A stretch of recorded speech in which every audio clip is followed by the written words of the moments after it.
আমার নাম মোহাম্মদ সোহাইব। জি, উনি আপনার কি হয়? আমার শালি হয় এবং ভাইয়ের বউ হয়। কি সমস্যা ওনার? ওনার সমস্যা, উনি হঠাৎ হঠাৎ অজ্ঞান হয়ে যায়। আর শুক্রবার আমাদের মসজিদ ইয়াসিন সূরা সারে, ওইটা শুনলে চিক প্যাক মারে, 4-5 জনে ধরে রাখতে পারে না। আর বলে যে ওইটা বন্ধ কর, ওইটা বন্ধ না করলে তোদেরকে শেষ করে দেবে, এই বইলে দৌড় মারে।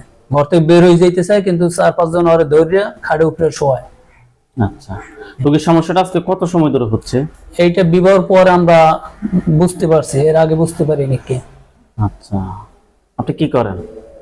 আমি নারায়ণগঞ্জ ব্যবসা আছে, কিসের বিজনেস? পাঞ্জাবি টেইলার্স। আচ্ছা, যাই হোক, ইনশাল্লাহ আমরা। আচ্ছা, আপনার নাম? ফাতেমা। ফাতেমা বেগম। আপনার বয়স? 16 চলতেছে। 16 চলতেছে। আপনার পিতার নাম?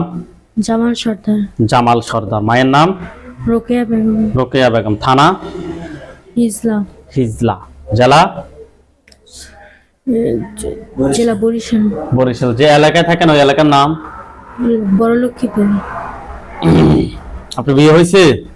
জি। আজকে কত সময়? 3 মাস চলতেছে। 3 মাস চলতেছে। আপনার বর্তমান কি কি সমস্যা আপনি একটু নিজে বলেন তো আমাকে। আমার শরীরের ভিতরে জানি হঠাৎ কেমন করে ওঠে, জি। আমি বুঝতে পারি না, তারপর কেমন জানি হয়ে যায়। আচ্ছা, রাতে কি ঘুমের ভিতরে কোনো কিছু স্বপ্ন দেখেন? জি। কি স্বপ্ন দেখেন? সাপ দেখি।